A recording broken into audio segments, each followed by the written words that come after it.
الحمد للہ رب العالمین والصلاة والسلام علی رسولہ الکریم وعلی آلہ واصحابہ اجمعین اما بعد اعوذ باللہ من الشیطان الرجیم بسم اللہ الرحمن الرحیم یا ایہا الذین آمنوا اتقوا اللہ حق تقاتہ ولا تموتن الا وانتم مسلمون واعتصموا بحبل الله جميعا ولا تفرقوا واذكروا نعمة الله عليكم إذ كنتم أعداء فألف بين قلوبكم فأصبحتم بنعمته إخوانا وكنتم على شفا حفرة من النار فأنقذكم منها كذلك يبين الله لكم آياته لعلكم تهتدون وقال النبی صلی اللہ علیہ وسلم احب الاعمال الی اللہ ادومها وان قل، رواہ مسلم۔ قرآن مجید کی سورہ آل عمران کی آیت نمبر 102 اور 103 پڑھی گئی۔ اے ایمان والو، ڈرتے رہو اللہ سے جیسا اس سے ڈرنے کا حق ہے، اور تم صرف مسلمان ہی کی حالت میں تمہیں موت آنی چاہیے۔ مضبوط پکڑے رہو اللہ کی رسی کو سب ساتھ مل کر، اور آپس میں پھوٹ نہ ڈالو۔ یاد رکھو اللہ کی نعمت کو جو تم پر ہے۔ جب تم آپس میں دشمن تھے، پھر اس نے تمہارے دلوں میں الفت کے بیج ڈال دیے، تو تم اللہ کی نعمت سے بھائی بھائی بن گئے۔ اور تم آگ کے گڑھے کے کنارے تھے، پس اللہ نے تم کو وہاں سے بچا کر نکال لی۔ اسی طرح اللہ تعالیٰ بیان فرماتا ہے تمہارے لیے اپنی آیتیں، تاکہ تم ٹھیک راستے پر چل سکو۔ جو روایت پڑھی ہے میں نے، نبی کریم صلی اللہ علیہ وسلم کا ارشاد گرامی ہے کہ اللہ کو تمام اعمال میں وہ عمل یا اعمال بہت زیادہ پسند ہیں جو مسلسل کیے جائیں، اگرچہ وہ تعداد میں تھوڑے اور کم ہی کیوں نہ ہوں۔ آج کے خطبے میں رمضان کے ذریعے سے ہماری زندگی کے لیے ملنے والے اسباق اور نصیحتوں پر کچھ گفتگو عرض کرنی ہے، یعنی lessons from Ramzan for complete life. پوری زندگی کے لیے رمضان سے ہمارے لیے کیا سبق ہے، کیا پیغام۔ شروع رمضان میں ایک بات آپ حضرات کی خدمت میں رکھی تھی ہم نے، کہ رمضان کا مہینہ اسپریچول ٹریننگ پروگرام ہے، ایئرلی انسانوں کے لیے، خصوصاً مومنوں کے لیے سالانہ روحانی تربیت کا پروگرام ہے، مہینہ ہے رمضان۔ تو اب آج 22 رمضان چل رہے، 23ویں شب ہوگی آج، یعنی قدر کی راتوں میں کی دوسری رات ہوگی آج انشاءاللہ۔ 3 راتیں بچی ہے اور 8 یا 7 دن بچے ہوئے۔ اب یہاں پر آ کر ہم کو ذرا اپنا سیلف انٹروسپیکشن تھرو رمضان کرنا ہے، یعنی اپنا جائزہ قرآن کے ذریعے سے، رمضان کے ذریعے سے، کہ 21 روزے گزار لیے، رکھ لیے، 22 تراویح پڑھ لی، صدقہ و خیرات کر لیے، زکوٰۃ ادا کر دی، لوگوں کی مدد کی، جن کو اللہ نے توفیق دی اس اخیر عشرے میں انہوں نے اعتکاف کی سنت پر عمل کرنے کے لیے اپنے آپ کو اللہ کے دربار میں بھی داخل کرا لیا، اعتکاف بھی شروع کر لی. ایک رات گزر گئی، طاق راتوں میں سے اس میں عبادتیں بھی کی، آئندہ بھی ارادہ ہے. اس کا مقصد کیا حاصل، یعنی کیا ہمارے اندر کچھ ریولوشن آیا نہیں آیا، یا رمضان سے پہلے ہم جہاں پر تھے آج بھی ہم وہیں پہ ہیں، یا کوئی تبدیلی آئی، یا نعوذ باللہ جہاں تھے اس سے نیچے آ گئے، کیا ہے؟ ایک کامیاب بزنس مین، ایک کامیاب تاجر ڈیلی بیسس پہ، ویکلی بیسس پہ، منتھلی بیسس پہ، سالانہ اعتبار سے اپنا پروفٹ لاس اور بیلنس چیک کرتا رہتا ہے. پروفٹ کیا ہے، بیلنس کیا ہے، یا لاس ہوا تو کیا ہوا. اور تینوں چیزوں کے لیے، تینوں چیزوں پہ اگر پروفٹ ہوا ہے تو پروفٹ کے ریزنز اور پوائنٹس کو نوٹ ڈاؤن کرتا ہے. ان چیزوں پر عمل کرنے سے مجھے پروفٹ ہوا ہے، لہٰذا اس کو اور انکریز کرنا چاہیے، ان پوائنٹس کو اور زیادہ عمل میں لانا چاہیے. اور جن چیزوں کی وجہ سے لاس ہوا ہے، جس پروڈکٹ کی وجہ سے بکری نہیں ہوئی ہے، سیل نہیں ہوا مٹیریل، تو اس کو آگے اوائڈ کرتا ہے، روکتا ہے، اس سے بچنے کی کوشش کرتا ہے. اور جو بیلنس جو بچا ہوا ہے اس کو آئندہ فیوچر میں پروفٹ میں کنورٹ کرنے کے لیے مزید کیا کوشش کرنی چاہیے وہ خود بھی سوچتا ہے. اور سکسیس جو لوگ ہیں مارکیٹ میں، اس کے فیلڈ میں، ان سے رائے مشورہ بھی لیتا ہے کہ میرے اس بیلنس کو پروفٹ میں کس طرح کنورٹ کیا جائے. اچھا، یہ ساری چیزیں چاہے لاس ہو، چاہے پروفٹ ہو، چاہے بیلنس بچے، یہ سب کے سب دنیا کی زندگی کے حد تک لمیٹڈ ہے. پروفٹ ہے تو بھی وہ دنیاوی زندگی تک ہے، لاس ہے تو بھی دنیا کی زندگی تک ہے، موت سے پہلے کے لیے. جو بیلنس بچا ہوا ہے اس سے وہ فائدہ اٹھائے گا نہیں اٹھائے گا، نو گارنٹی. تو اس کے لیے اتنے پریکاشنز ہے، اتنی پلاننگ ہے، اتنی ترتیب ہے. لیکن قرآن مجید میں رمضان المبارک کے جن مقاصد کو بیان کیا گیا، رمضان کی سے ملنے والی کیا کہتے ہیں اس کو نصیحتیں اور ہدایتیں جو بیان کی گئی ہے قرآن میں رسول اللہ صلی اللہ علیہ وسلم کی زندگی میں، ان کا تعلق ان لمیٹڈ لائف سے ہے، ہمیشہ کی زندگی سے ہے. اس کے لیے ہم کو کتنا پلاننگ کرنا چاہیے، کتنا ڈیپلی انٹروسپیکشن کرنا چاہیے، کتنا گہرا تجزیہ کرنا چاہیے، کتنا اپنا جو ہے حقیقت پسندانہ گویا کہ اپنا جائزہ لینا چاہیے ہمیں، کہ جس کے اوپر ہمارا پرماننٹ فیوچر ڈیپینڈ ہے، ہماری مستقبل کی ہمیشہ کی کامیابی جس پر موقوف ہے، اس کے سلسلے میں کتنا زیادہ فکر مند ہونا چاہیے.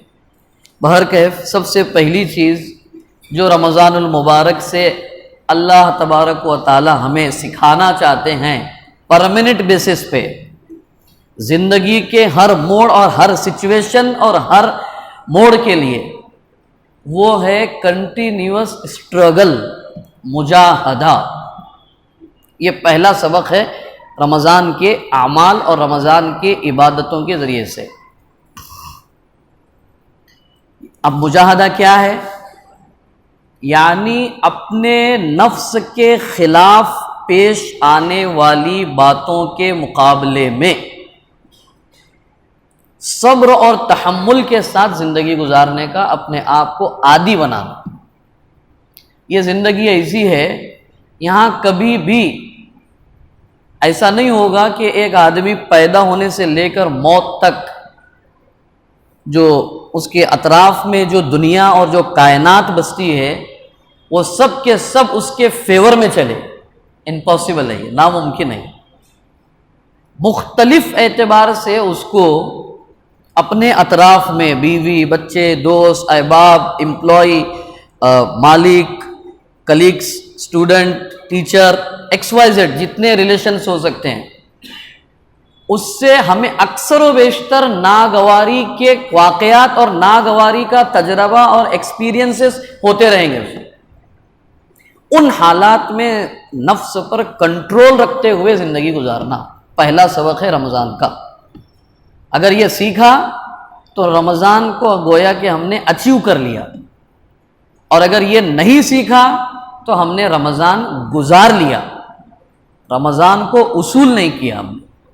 مجاہدہ، قرآن مجید میں اللہ تبارک و تعالیٰ نے ایک جگہ ارشاد فرمایا ہے سورہ عنکبوت میں، والذین جاہدوا فینا، جو لوگ ہمارے بارے میں، اللہ کہہ رہے ہیں میرے بارے میں، ہمارے بارے میں اسٹرگل کرتے رہتے ہیں، مسلسل جد و جہد کرتے رہتے ہیں، لنہدینہم، ہم انہیں ہم تک پہنچنے کے، ہمیں راضی کرنے کے، ہمیں ناراض کرنے سے بچنے کے کئی سارے راستے دکھائیں گے. لنہدینہم سبلنا، ہم گائیڈ کریں گے.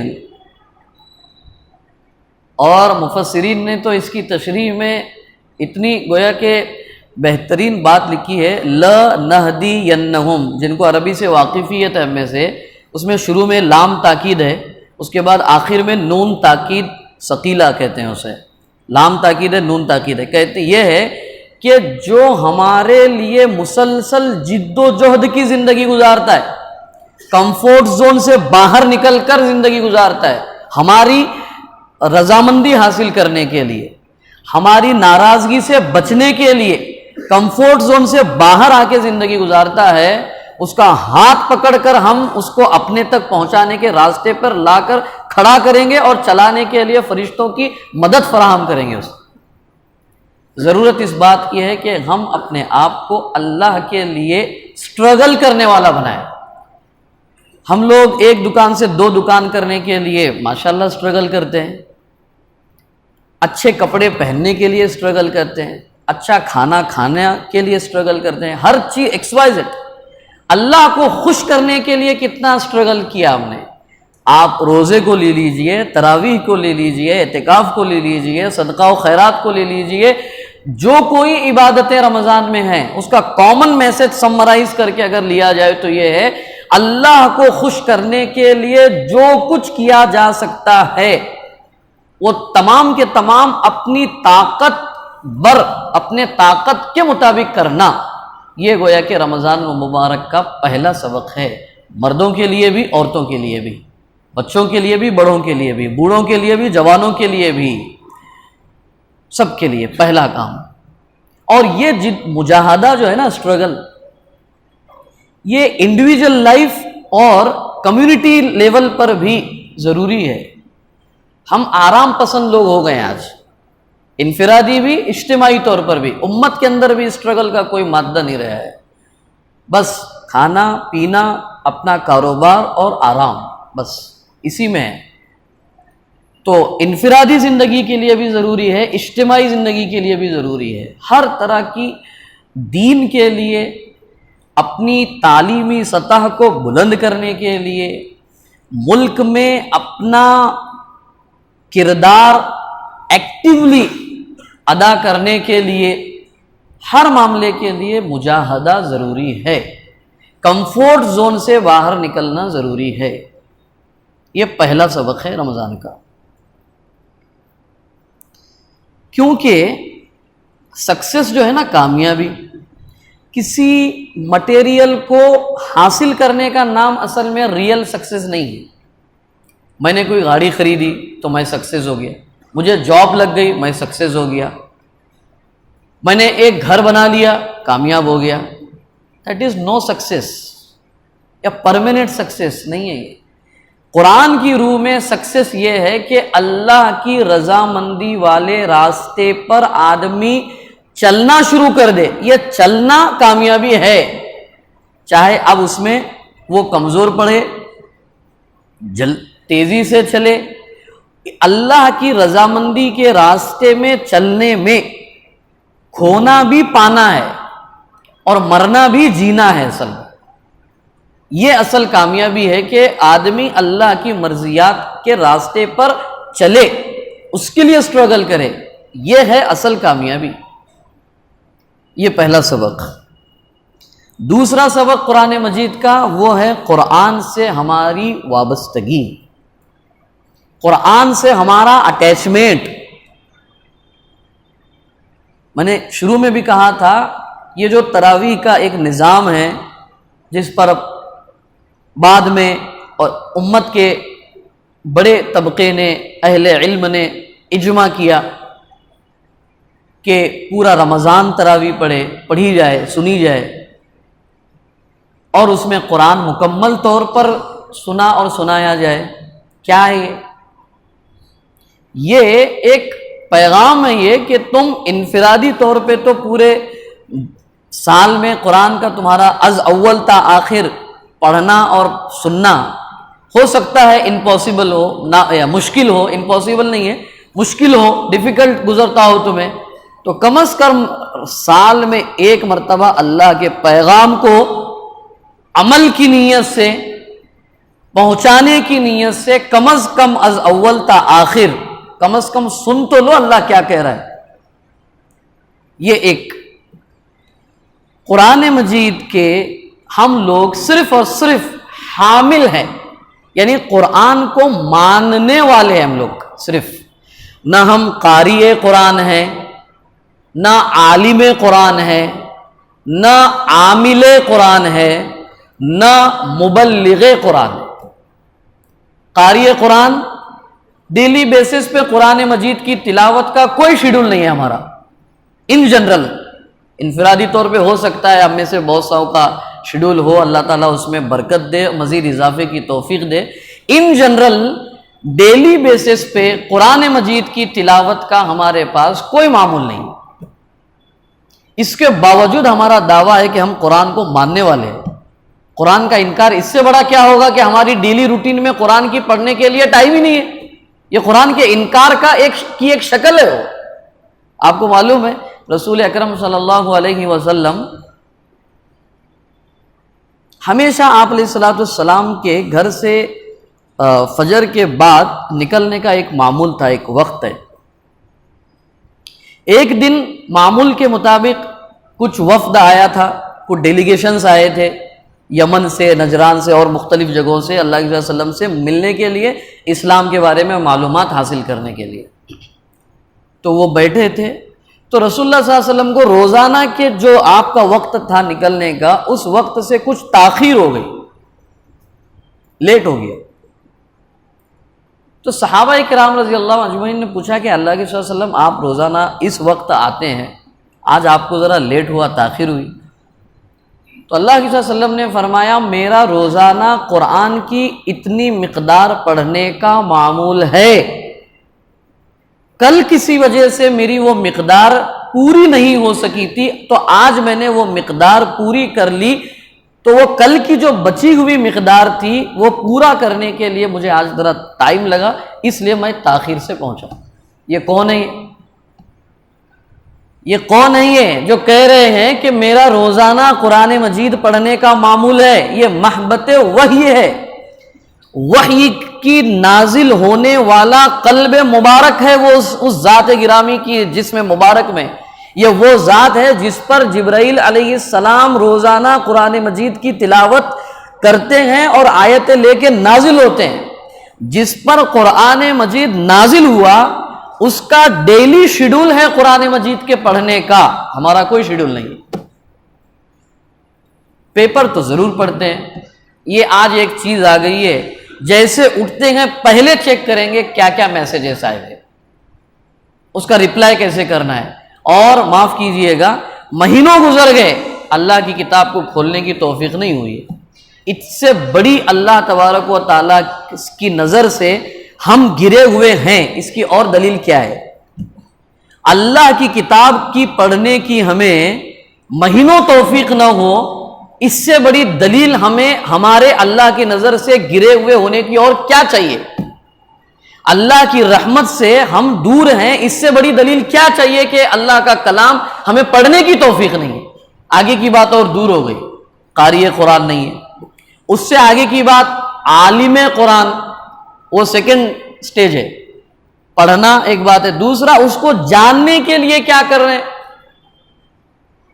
آپ دیکھیے کلاسز لگے ہوئے ہیں، English speaking class, English spoken course, فلاں کورس۔ میں 3-4 سال پہلے ایک مشہور ڈاکٹر ہے یہاں کے، وہاں جا کر کے قرآن دینے کے لیے گئے تو کہا کہ آپ کی بچیاں بھی آتی ہیں، مسلم بچیاں بھی آتی ہیں اور کچھ لڑکے بھی ہیں، وہ جاپانی زبان سیکھ رہے ہیں، فرینچ زبان سیکھ رہے ہیں، چائنیز زبان سیکھ رہے ہیں۔ یہ کیوں سیکھ رہے ہیں؟ کیا اورینٹڈ کیا ہے؟ مقصد کیا ہے؟ مادہ ہے نا، مادہ، پیسے کمانا ہے، ڈگری حاصل کرنی ہے۔ اب پتہ نہیں وہ جس مقصد کے لیے سیکھ رہے ہیں وہ مقصد کو اچیو کرنے سے پہلے دنیا سے جائیں گے یا اس مقصد کو اچیو کریں گے، نو گارنٹی ہے۔ لیکن کتنی کلاسز ایسی ہیں ہمارے شہر میں کہ جس کا مقصد یہ ہو کہ ہم اللہ کے پیغام کو سمجھیں۔ اللہ کے رسول نے فرمایا عربی کو 3 وجہوں سے سیکھو، عربی زبان کو 3 وجہوں سے سیکھو، اس لیے کہ یہ زبان اللہ کی زبان ہے، یہ زبان میری زبان ہے، یہ زبان جنتی لوگوں کی زبان ہے۔ اس نیت سے سیکھو کہ کم از کم وہ زبان سیکھنے کی وجہ سے اللہ تبارک و تعالیٰ کہ بھئی اس نے عربی زبان سیکھی اس محبت میں کہ یہ زبان قرآن کی زبان، اللہ کی زبان، نبی کی زبان، جنتی لوگوں کی زبان ہے، اس شوق میں سیکھی تو چلو اس عمل پر اس کی مغفرت کر دیتے ہیں۔ کوشش کرنی چاہیے۔ اور جہاں پر اس طرح کی کلاسز ہو رہی ہے، یہاں پہ ہوتی ہیں اور جہاں کہیں بھی ہو رہی ہے، اس کو مزید مستحکم کرنے کی ضرورت ہے۔ کوئی مسجد ایسی نہیں ہونی چاہیے جہاں پر قرآنی عربی کلاسز نہ ہوتی ہو۔ عامل قرآن کا مطلب عالم قرآن، یہ اس کا فاؤنڈیشن ہے اس کا۔ اور آگے کوشش یہ ہونی چاہیے کہ کم از کم ہمارے خاندان میں کم از کم ایک حافظ قرآن تو ہونا ہی چاہیے، ڈیفینیٹلی ہونا چاہیے۔ لوگ کہتے ہیں ڈلیوری کا مسئلہ آ رہا ہے تو لیڈیز ڈاکٹر کی ضرورت ہے، اپنے کو لائرز کی ضرورت ہے، اپنے کو پولیس ڈپارٹمنٹ میں نوجوانوں کو داخل کرانے کی ضرورت ہے۔ اب بھائی یہ سب کچھ جو ہے دنیا کے مسائل، دنیا کے نظام کو صحیح چلانے کے لیے ہے اور ضرور ہونا چاہیے، کوئی انکار نہیں ہے، لیکن اس کے لیے کوئی ترتیب نہیں ہے کہ ہمارے گھر میں ایک حافظ قرآن ہونا چاہیے۔ ایک ایسا تو سینہ ہونا چاہیے جس میں اللہ کی کتاب محفوظ ہو، ایک ایسا تو سینہ ہونا چاہیے جو اللہ کے رسول کی نیابت میں اللہ کی کتاب کی حفاظت کرنے کے لیے وقف ہو۔ ایک تو سینہ ہونا چاہیے خاندان میں۔ لائر ضرور بنائیے، ڈاکٹر ضرور بنائیے، ایکس وائی زیڈ دوسرے پروفیشنز میں ضرور اپنے آپ بچوں کو لگانا بہتر ہے، کوئی اس سے انکار نہیں ہے، لیکن ایسا بھی تو ہونا چاہیے کہ ایک سینہ اور ایک گویا کہ نفس اور ایک انسان تو ایسا ہو کم از کم ہمارے خاندان میں کہ جو اللہ کی کتاب کے لیے وقف ہو اور پورے خاندان کے لوگ قرآن کی حفاظت کے لیے اس بندے کے لیے ہر طرح سے اس کے لیے کھڑے ہو ساتھ میں۔ ارادہ کریں انشاءاللہ اللہ تعالیٰ کرے گا۔ عامل قرآن، مبلغ قرآن، ہم بیٹھے ہوئے لوگ کتنے ایسے ہوں گے جس میں ہمارے برادران وطن غیر مسلم ہمارے سرکل میں تعلقات میں ہیں اور ہم نے ان تک اللہ کی کتاب ان کی مدر ٹنگ میں، ان کی ماتر بھاشا میں پہنچائے؟ نہیں پہنچایا۔ وہ کرنے کی کوشش ہے۔ تو میں کہہ رہا تھا دوسرا جو پوائنٹ ہے قرآن سے اپنے آپ کو جوڑنا، یہ جوڑنے میں یہ ساری چیزیں شامل ہے۔ قرأت قرآن ہے، قرآن کو سیکھنا ہے، ہمارے گھروں میں قرآن کا چرچا ہونا چاہیے اور قرآن کو ہم پہنچانے والے بنے۔ ابھی یہ بہت ساری گویا کہ رمضان کے بعد میں ہمارا ایک حقیر مشورہ ہے کہ عید ملن کے پروگرام پہ پولیٹیکل بیسس کو ختم کر دیجیے۔ ایسا ہوگا تو یہ ہو پولیٹیکل بینیفٹ سامنے رکھ کر کے، سوشل بینیفٹ سامنے رکھ کر کے، وہ سیکنڈ نمبر کے ہیں۔ پہلا ہمارا انٹینشن ہونا چاہیے کہ اس موقع سے ہم اللہ کی کتاب کا تعارف کرائیں اور اللہ کی کتاب ان تک پہنچائیں۔ یہ فرسٹ انٹینشن، پہلا مقصد ہونا چاہیے۔ دوسرے بینیفٹ انشاءاللہ پیرلل مل جائیں گے، اس کے لیے الگ سے کوشش کرنے کی ضرورت نہیں ہے۔ اللہ کرے ہم میں سے اہل ثروت، اہل دانش احباب کو اس کی توفیق ملے۔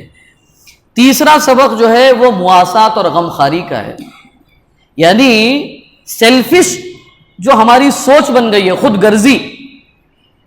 میرا کاروبار ٹھیک چل رہا ہے، باقی دوسروں کی فکر کرنے کی مجھے کیا پڑی ہے، اور میرے پاس اتنا وقت ہے کہاں. نہیں، اللہ کے رسول صلی اللہ علیہ وسلم نے اتنی پیاری بات فرمائی، وہ آدمی مومن ہی نہیں ہے، وہ آدمی تم میں کا مومن ہی نہیں ہے. کون سا؟ جو دوسروں کے لیے وہی پسند نہ کرے جو اپنے خود کے لیے پسند کرتا ہو. یہ پوری انسانی ہمدردی کو ایک جملے میں اللہ کے رسول صلی اللہ علیہ وسلم نے سمرائز کر کے بتا دیا ہے. پورے اخلاق کا پورا فلسفہ، فلسفی آف موریلٹی، اخلاقیات کی پوری فلسفی کو اللہ کے رسول صلی اللہ علیہ وسلم نے ایک جملے میں بتا دیا ہے. تم اپنے لیے دوسروں کے لیے وہی پسند کرو جو اپنے لیے پسند کرتے ہو. میں اپنے لیے ویل سیٹل تجارت اپنے لیے پسند کرتا ہوں، تو میں کوشش کروں کہ میں خود کر سکتا ہوں تو خود، یا کچھ احباب سے مل کر کے، میرے ساتھ میں، میرے پڑوس میں، میرے ساتھ میں رہنے والا ایک بندہ ہے، وہ سیٹل نہیں ہے، اس کو سیٹل کرنے کی کوشش کروں میں. اللہ کے رسول نے تو یہاں تک فرمایا ہمدردی کے سلسلے میں کہ اگر تمہارا پڑوسی جو بھوکا ہے، وہ تو کئی مرتبہ حدیث سنی ہم نے، اس کو بھی 3 مرتبہ اللہ کے رسول قسم کھا کے کہہ رہے ہیں واللہ لا یؤمن، واللہ لا یؤمن. وہ آدمی مومن نہیں ہے. کون؟ کہ جس کا پڑوسی بھوکا سویا ہے اور یہ پیٹ بھر کے کھانا کھا کے سو گیا، یہ آدمی مومن نہیں ہے. اس پر عمل کرنے کے لیے رسول اللہ صلی اللہ علیہ وسلم نے اتنا کرائٹیریا تک بتا دیا کہ تمہارے پاس کچھ نہیں ہے اس کو دینے کے لیے. جتنا سالن شوربہ تم بنا رہے ہو، اس میں صرف 1 چمچ زیادہ پانی ڈال دو، اور وہ جو زیادہ پانی کی وجہ سے جو اس کی مقدار بڑھ گئی، وہ مقدار پڑوسی کو دے. اور پڑوسی کسی بھی مذہب کا، کسی بھی ذات سماج کا، کچھ بھی ہو سکتا ہے. انسانی ہمدردی ضروری ہے. یہاں تو معاملہ یہ ہے کہ دولت کے لیے سگا بھائی سگے بھائی کا مرڈر کر رہا ہے. حد یہ ہو گئی کہ پیسے کے لیے بیٹا باپ کی گریبان پہ ہاتھ ڈال رہا ہے. آپ نے دیکھا نہیں ابھی مہاراشٹر کے ایک ایم ایل اے نے اپنے باپ کو دھکا بکی کی کہ یہاں پہ تم نے اپنی بہن کو کیوں بلایا.